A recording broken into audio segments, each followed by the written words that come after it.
Welcome to Surya's TV. న్యాయ నిపుణులతోటి న్యాయ సలహాల కోసం ఈరోజు హైకోర్టు ప్రముఖ లాయరు న్యాయవాది మన స్టూడియోకి వచ్చారు. ప్రజలకి చేరువైనటువంటి కొన్ని న్యాయ సలహాలు సూచనలు మన ఛానల్ ద్వారా అందించడానికి సంసిద్ధంగా ఉన్నారు. ప్రతి ఒక్కరికి కూడా న్యాయం జరగాలి. న్యాయం అనేది ఒకరి వంతు కాదు, ఒకరి సొత్తు కాదు. అది కొందరికి తెలియక కొన్ని వెనుకబాటుతనంతో ఇబ్బంది పడుతున్నారు. అటువంటి వారి కోసం ఉచితంగా సలహాలు సూచనలు ఇస్తారు. తద్వారా ఏదైనా సమస్యలు ఉన్నా, అనుమానాలు నివృత్తి చేసుకోవాలన్నా, మీ ప్రాంతంలో ఏదైనా సరే ఇబ్బందులు కలిగిన క్రింది నెంబర్ ఉంటుంది. ఆ నెంబర్ని సంప్రదించండి. డైరెక్ట్గా నేరుగా లాయర్ గారే మీకు దృష్టిలోకి వస్తారు. మీ ఏదైనా కోర్టు పరమైన విషయాల్లోని ఆయన కలుగు చేసుకోగలరు. నమస్తే సార్. నమస్తే సార్. మా స్టూడియోకి వచ్చినందుకు చాలా ధన్యవాదాలు. Thank you sir. ముఖ్యంగా థ్యాంక్ యూ.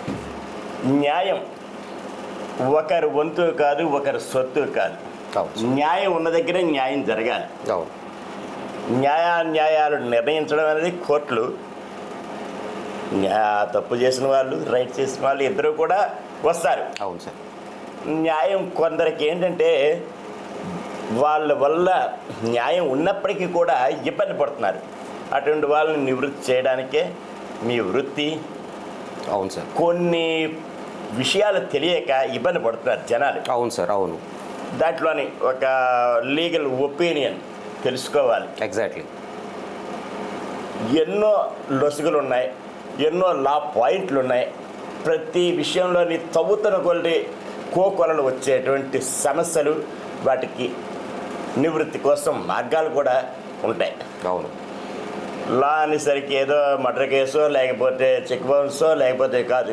ప్రతి విషయంలో కూడా లా యొక్క ప్రాధాన్యత ఉంటుంది. ఈరోజు ఒక అంశం మీద తీసుకుందాం. ఓకే. ఈరోజు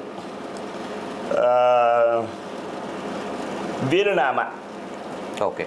వీలునామా మీద చర్చించుకుందాం. తప్పకుండా సార్. అది మొదట వీలునామా అనగానే చాలామందికి అనేక రకాల డౌట్లు ఉంటాయండి. అయ్యా, ఎంతోమందికి ఈ డౌట్స్ ఉంటాయి. ఎవరిని అడగాలి, ఎక్కడ ఆ ఇన్ఫర్మేషన్ తీసుకోవాలి, లాయర్ గారి దగ్గరికి వెళ్తే ఎంత అవుతుందో ఫీజు అనో, లేకపోతే డాక్యుమెంట్ రైటర్ దగ్గరికి వెళ్తే ఏమవుతుందా, వాళ్ళు చెప్పేది సరైన ఆలోచన కాదా, అనేక రకాల డౌట్లతో జనాలు సతమతం అవుతుంటారు. ఈ ప్రోగ్రాం ద్వారా మనం వాళ్ళ యొక్క సందేహాలని మ్యాక్సిమంగా తగ్గించే ప్రయత్నం చేద్దాం సార్. షూర్. వీలునామా అనగానే ఫస్ట్ అది చట్టపరంగా వ్యాలిడ్ డాక్యుమెంటా కాదా అనేది ఫస్ట్ ఆలోచిద్దాం. Okay. Indian succession act section 2(h) ప్రకారంగా వీలునామా అనేది ఒక legally valid document sir. Okay. ఏ వ్యక్తి అయినా సరే ఆస్తిని రెండు రకాలుగా పొందుతారు. ఒకటి టెస్టమెంటరీ సక్సెషన్ అంటారు, ఇంకొకటి ఇంటెస్టేట్ సెక్షన్ అంటారు సార్. ఓకే. ఒకటి తన జీవితకాలంలో ఒక వ్యక్తి తన ఆస్తులు సంపాదించుకుంటాడు, స్వార్జితంగా సంపాదిస్తాడు. కొన్ని పిత్రార్జితం, పూర్వార్జితం కింద వస్తాయి. ఇవి ఈ ఆస్తులను ఏవైతే తన చనిపోయిన తర్వాత తన వారసులకి ఏ రకంగా వెళ్ళాలి, సంక్రమించాలి అని ముందుగా తను బతుకుండంగానే ఒక డాక్యుమెంట్ కింద రాసి దాన్ని భద్రపరిచి వెళ్ళిపోయిన తర్వాత, ఆయన చనిపోయిన తర్వాత వాళ్ళ వారసులు ఎవరైతే ఉన్నారో ఆ డాక్యుమెంట్ ప్రకారంగా ఆయన చెప్పిన విధంగా దాన్ని పంచుకోవడానికి అవకాశం ఉంటుందండి. ఇదే వీలునామాకి ఇంకొక పేరు కూడా ఉంది, మరణ శాసనం. విల్. దీని తెలుగులో మనం వీలునామా అనబడే మరణ శాసనం అంటాం. అంటే ఇది ఒక ఆర్డర్ అనమాట. సో ఇదేమవుతుందంటే ఇండియన్ సక్సెషన్ యాక్ట్ ప్రకారంగా ఈ వీలునామాని చట్ట ప్రకారంగా ఉంటుందండి. అయితే చాలామంది దీని మీద అనేక రకాల డౌట్లు ఉంటాయి. వీలునామా రిజిస్ట్రేషన్ చేయించుకోవాలా, చేయించుకోవక్కర్లేదా, తర్వాత వీలునామా స్టాంప్ పేపర్ మీద రాయాలా, తెల్ల పేపర్ మీద రాయచ్చా, లేకపోతే వీలునామా అనేది ఎన్నైనా రాయచ్చా, లేదా మార్చుకోవచ్చా, అనేక రకాల డౌట్స్ ఉన్నాయండి. ఇవాళ మొత్తం కూడా ఒక్కొక్క పాయింట్ వైజ్గా క్లియర్ చేసుకుంటూ వెళ్దాం. మొదట వీలునామా అనేది ఎటువంటి స్టాంప్ డ్యూటీ కట్టక్కర్లేదు. ఒక తెల్లటి పేపర్ మీద ఆ వ్యక్తి తన యొక్క ఇంటెన్షన్ అంటే తన యొక్క ఉద్దేశాన్ని చక్కగా రాసి భద్రపరిచిన అది వీలునామా కింద వ్యాలిడ్ డాక్యుమెంట్. దానికి 20 రూపాయల 100 రూపాయల స్టాంప్ పేపర్ మీద రాయాలా అనే అవసరం ఏమి లేదు. ఇంట్లో ఉన్న తెల్ల పేపర్ మీదైనా రాయొచ్చు. ఇది చట్ట ప్రకారంగా సమ్మతించబడింది. 2 రిజిస్ట్రేషన్ అవసరమా వీలునామాకి? ఓకే. మా నాన్నగారు ఉన్నారండి, వీలునామా రాశారు కానీ రిజిస్ట్రేషన్ అవ్వలేదు, ఆయన మొన్న కాలం చేశారండి, చనిపోయారు, ఇప్పుడు ఈ డాక్యుమెంట్ తీసుకెళ్తే గవర్నమెంట్ అధికారులు ఇల్లు మార్చనంటున్నారు పేరు, అనేక రకాల మంది చెప్తుంటారు. కానీ వీలునామాకి రిజిస్ట్రేషన్ అవసరం లేదు. ఓకే. వీలునామాకి ఎటువంటి రిజిస్ట్రేషన్ అవసరం లేదు. సెక్షన్ 18 ఆఫ్ రిజిస్ట్రేషన్ యాక్ట్ మనకి ఏ డాక్యుమెంట్లు రిజిస్ట్రేషన్ చేసుకోవాలి, ఏ డాక్యుమెంట్లు రిజిస్ట్రేషన్ అవసరం లేదనేది మనకి రిజిస్ట్రేషన్ యాక్ట్ అనేది ఒకటి ఉంటుందండి. దాంట్లో సెక్షన్ 18 ప్రకారంగా పరిశీలించినట్లయితే వీలునామాకి రిజిస్ట్రేషన్ అవసరం లేదు. వెరీ గుడ్, బాగుంది. సరే, ఇంకొక డౌట్ ఉందండి.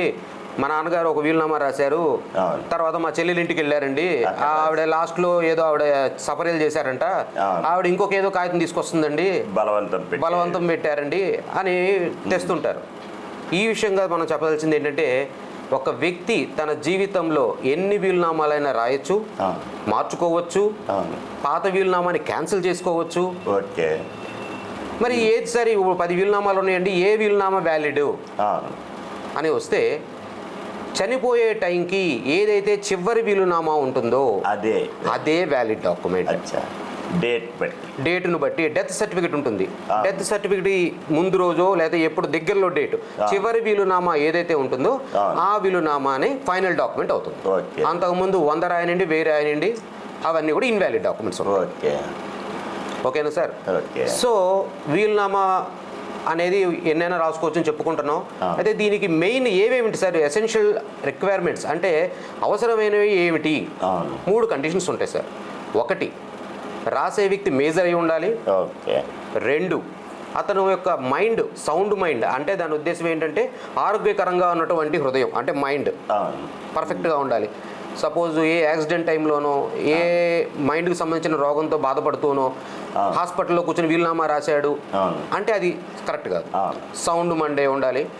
ఎటువంటి బలవంతం ఫోర్సు లేకుండా అతని స్వచ్ఛమైన మనసుతో తన యొక్క ఉద్దేశాన్ని ఆ డాక్యుమెంట్ ద్వారా తెలియజేయడాన్ని వీలునామా, ఈ యొక్క మెయిన్ కండిషన్స్ ఉంటాయి సార్.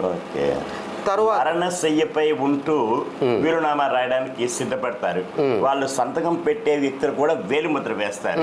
వేలిముద్ర అవసరం లేదు చదువుకున్న వ్యక్తి, కానీ వేలిముద్రతో తీసుకొస్తారు. అది ప్రూవ్ చేయడానికి లాయర్ల సమక్షంలోనా లేకపోతే ఎవరి సమక్షంలో వీలునామా రాయించు? వెరీ గుడ్ క్వశ్చన్ సార్, మీరు మంచి క్వశ్చన్ అడిగారు. దీనికి చట్టం ఏం చెప్తుందంటే వీలునామా అనేది 2 అటెస్టర్ల యొక్క సిగ్నేచర్స్ ఉండాలి, సాక్షులు ఉండాలి. ఏంటండి వాళ్ళు చేసే రోల్ ఏంటి?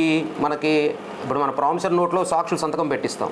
వాళ్ళ రోల్ ఏంటి అంటే ఎవరైతే ఎగ్జిక్యూట్ డాక్యుమెంట్ అంటే మన వీలునామా రాసే ఎవరైతే వ్యక్తి ఉంటారో ఆయన సంతకం పెట్టడం కానీ వేలుముద్ర వేయడం కానీ ఈ సాక్షులు చూడాలి. దాన్ని చూస్తే అది ఎటువంటి అనుమానం లేని వీలునామా. సో వేరే వాళ్ళు రేపొద్దున వేరే మన అదర్ థర్డ్ పార్టీస్ అక్కలు చెల్లెళ్ళు మన క్లైమేట్ ఎవరైతే ఉన్నారో వాళ్ళు వచ్చి లేదండి ఈ వీలునామా సృష్టించబడింది అని కోర్టులో చెప్తుంటారు. ఒకటే చెప్తాం, టెస్ట్ సిగ్నేచర్ అనేది ప్రూవ్ అవ్వాలంటే సాక్షులు పిలిపిస్తాం. ఏమండి మీరు అతను సంతకం పెట్టడం చూసామండి అని చెప్తారు వాళ్ళు. 2, ఇంకొక పద్ధతి ఉందండి. ఇవాళ రేపు టెక్నాలజీ బాగా డెవలప్ అయింది. వీడియో కెమెరాతో ఆన్ చేసి ఆయన తయారు చేయడం, సెల్లో అయినా పర్లేదు, అతను ప్రూఫ్ అతను వీలునామా చెప్తే రాయడం కానివ్వండి, అతనే రాయడం కానివ్వండి, సంతకాలు పెట్టడం, ఈ ప్రాసెస్ అంతా రికార్డ్ చేయొచ్చు. రికార్డ్ చేస్తే అదేనా section 65B of Indian evidence act ప్రకారంగా ఇది ఒక ఎలక్ట్రానిక్ ఎవిడెన్స్ అవుతుంది. ఈ ఎలక్ట్రానిక్ ఎవిడెన్స్ ద్వారా మన వీలునామాని మన కోర్టులో చక్కగా ప్రూవ్ చేయొచ్చు ఏదన్నా సమస్య వచ్చినప్పుడు. సో ఇది ఒక మంచి మార్గం. సాక్షులు ఎలాగో ఉండనే ఉంటారు. 2 సాక్షులు మినిమం ఉండాలండి డాక్యుమెంట్కి. 2 సాక్షులు లేకుండా అయితే వీలునామా చెల్లదు. అది సార్. తండ్రి ఆస్తి కొడుకులకి వీలునామాగా కూతురుకో కొడుకో ఎవరికో రాసేస్తారు. కానీ ఆయన కూడా కాదు, తన తండ్రి ఇచ్చింది పిత్రార్జితం. Very good question sir. ఇది యాక్చువల్గా మన చట్టాలు ఏం చెప్తున్నాయి అంటే ఇది 2 రకాలుగా వస్తుంది సార్. సక్సెషన్ అనేది అంటే వారసత్వంగా తీసుకొచ్చేది 2 రకాలుగా ఉంటుంది. నేను ఇందాకే చెప్పాను, స్వార్జితంగా మన ఆస్తులు సంపాదించుకోవడం, పిత్రార్జితంగా వచ్చే ఆస్తులు ఉంటాయి. స్వార్జితంగా వచ్చిన ఆస్తి మన ఇష్టం వచ్చిన వాళ్ళకి ఇష్టం వచ్చినట్టుగా రాసుకోవచ్చు, ఇబ్బంది ఏమీ లేదు.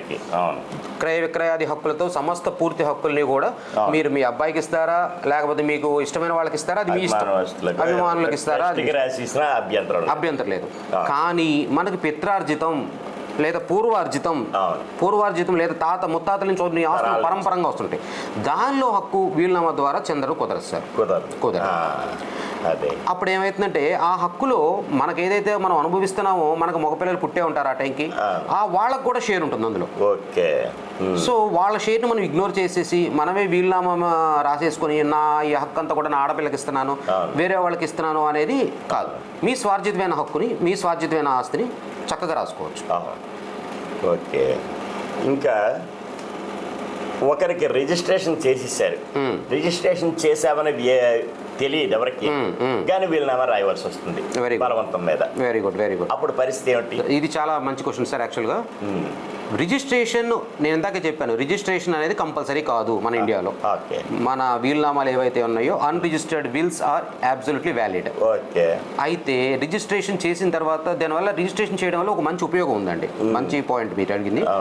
రిజిస్ట్రేషన్ చేయడం వల్ల ఏమవుతుందంటే మనం అక్కడ సిగ్నేచర్ పెట్టడం, అంటే ఎవరైతే వీలునామా రాస్తున్నారో సిగ్నేచర్ పెట్టడం, అటెస్టార్లు సిగ్నేచర్లు పెట్టడం, ఈ ప్రాసెస్ అంతా రిజిస్ట్రార్ సమక్షంలో జరుగుతుంది.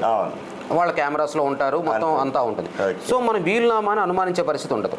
ఈ వీలునామా తయారైన తర్వాత ఈ వీలునామాని సబ్ రిజిస్ట్రార్ గారి దగ్గరే కస్టడీలో ఉంచవచ్చు. ఈయన చనిపోయిన తర్వాత దాన్ని బయటకు తండి అని కూడా మనం చెప్పచ్చు. సో ఇది ఒక ప్రాసెస్. సో రిజిస్ట్రేషన్ అయిపోయింది, అంతా అయిపోయింది, బాగానే ఉంది. ఒక 4 years 3 years ఆయన బతికే ఉన్నాడు. లాస్ట్ మినిట్లో మనం అనుకున్నట్టుగానే ఎవరో కూతురు దగ్గర కొడుకు దగ్గర వెళ్ళారు ఇష్టమైన వాళ్ళ దగ్గర, ఆయన ఇంకొక వీలునామా రాశారు. అక్కడ వీలునామా రాస్తే ఇది రిజిస్ట్రేషన్ చేసాం కదండి, ఇక్కడ రాసింది అన్రిజిస్టర్డ్ వీలునామా కదండి, ఇది గట్టిగా ఉంటుంది కదండి అనడానికి లేదు. వీలునామా లాస్ట్ మినిట్లో రాసిన అన్రిజిస్టర్డ్ వీలునామాకైనా సరే దానికే విలువ. దీని ప్రకారంగానే ఆస్తి చెందుతుంది. రిజిస్ట్రేషన్ అయినప్పటికీ కూడా అది పక్కకు పోతుంది.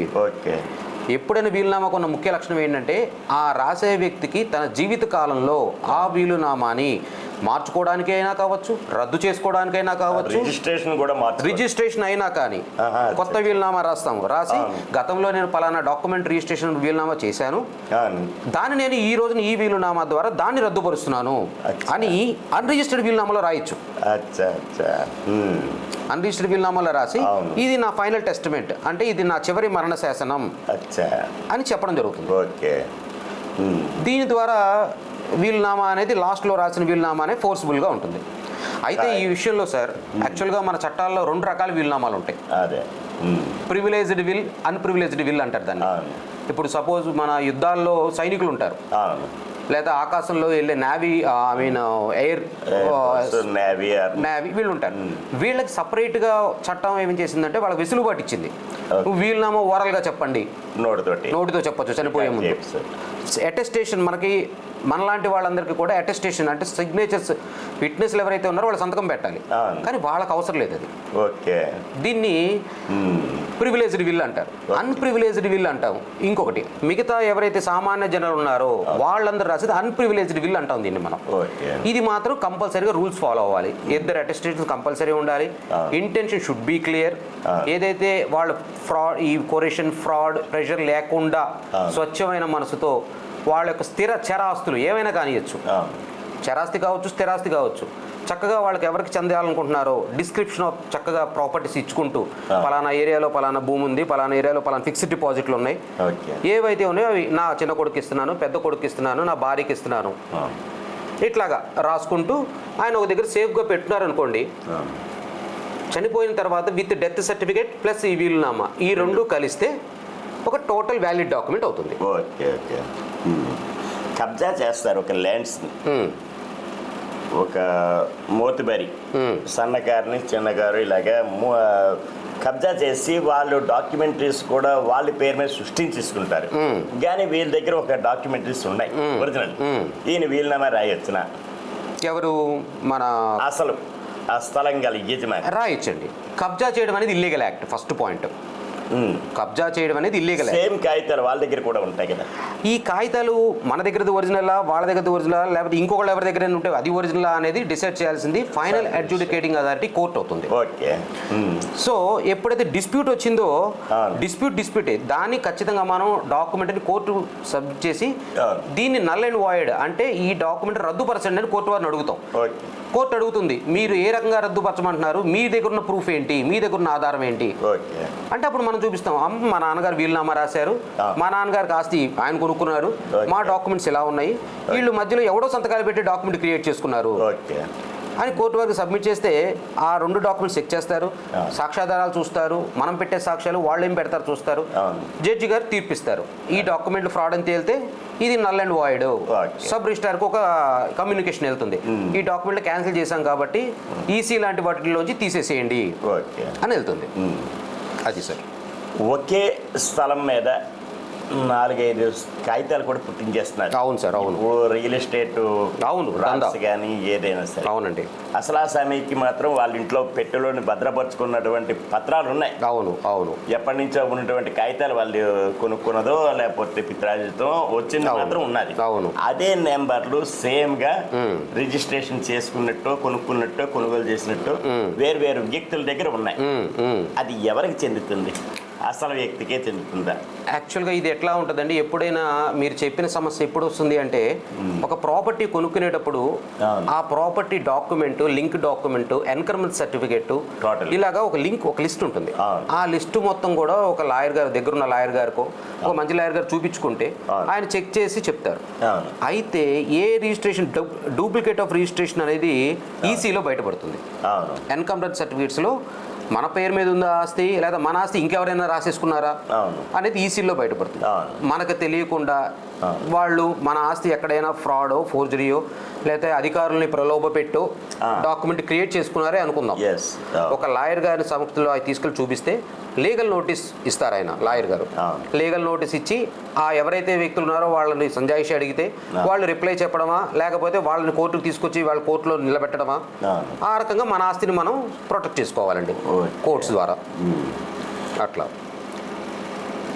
ఇలాగే చట్టాలు, చట్ట పరిధిలో ఉన్నటువంటివి న్యాయబద్ధంగా ఉంటాయి కదా. కాగితాలు నా కాగితాలు, రిజిస్ట్రేషన్ అయ్యింది, మా పిత్రాజితం నుంచి వచ్చింది. అలాగే ఆ కాగితాల మీద రిజిస్ట్రేషన్ చేయడానికి రిజిస్టర్ ఎంతమందికని చేసి వచ్చును? ఏమైతుందంటే యాక్చువల్గా అయితే ఇప్పుడు ఇక్కడ తప్పు జరిగినటువంటి కొనుగోలు చేసిన వ్యక్తి మీద అసలు ఆసామి కోర్టులో దావా వేశారు. నా స్థలం అండి, వేరే వాళ్ళు కూడా కాగితాలు చూపిస్తున్నారు, వాళ్ళు ఇంకో వాళ్ళకి అవును, అవును, అవును. అక్కడ ఆయన తప్పు చేస్తున్నట్ట, రిజిస్టర్ తప్పు చేస్తున్నట్టు? రిజిస్టర్ తప్పు అని అనడానికి ఉండదండి మనం. ఎందుకంటే రిజిస్టరింగ్ అథారిటీస్ అనేది ఆయన డ్యూటీ ఏంటంటే మనం ఇచ్చిన డాక్యుమెంట్ చలానా సరిగ్గా కట్టామా లేదా, మనం ఇచ్చిన డాక్యుమెంట్ పర్ఫెక్ట్గా ఉందా లేదా అంటే అవి చూసి వాళ్ళు ముందుకెళ్తారండి. బట్ మెయిన్ డ్యూటీ ఎప్పుడైనా చట్టంలో ఒకటి ఉందండి, క్యాబిటర్ బి ఎంటార్ అనే ఒక లాటిన్ వర్డ్ ఉంది, ఒక లాటిన్ మ్యాక్సిమ్ అంటారు దీన్ని.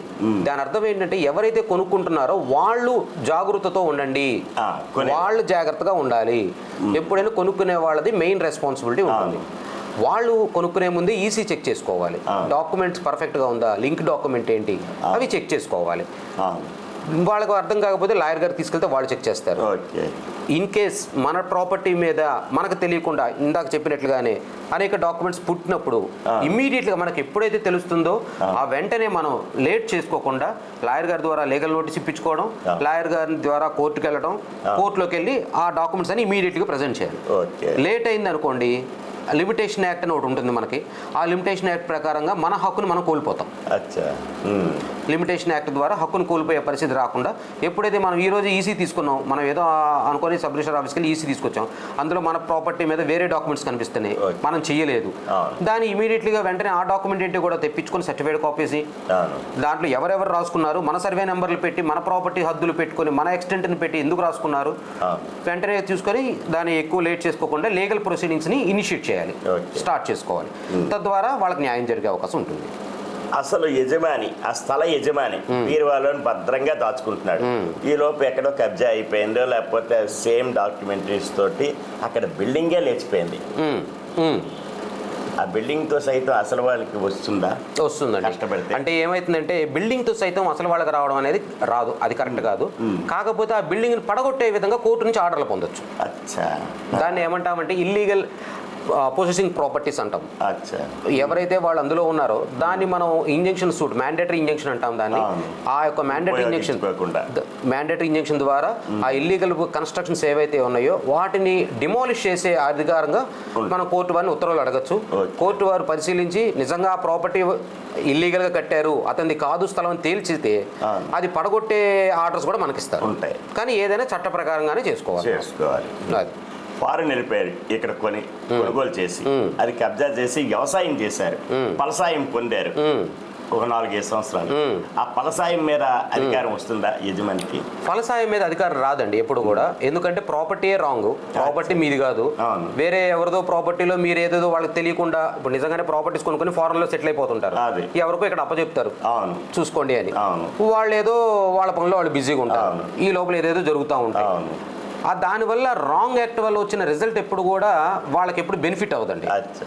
ఏదైతే ఉందో అది మనం ఇల్లీగల్ పొజిషన్లో ఉన్నప్పుడు మన కోర్టు వారిని, అమ్మ నా ప్రాపర్టీస్, కోర్టు వారు నా ప్రాపర్టీలో ఇతను ఎంజాయ్ చేశాడు కాబట్టి దానికి కూడా పరిహారం నాకు అందించండి అని కోర్టు వారిని అడిగితే అది నిజమైన నిర్ధారణ అయితే కోర్టు వారు ఎవరైతే ఆపోజిట్ పార్టీస్ ఉన్నారో వాళ్ళకి ఇంతకాలం ఇల్లీగల్గా అనుభవించావు కాబట్టి ఈ అమౌంట్ వాళ్ళకి ఇవ్వాలి కాంపెన్సేషన్ కింద అని కోర్టు వారు చెప్తారు.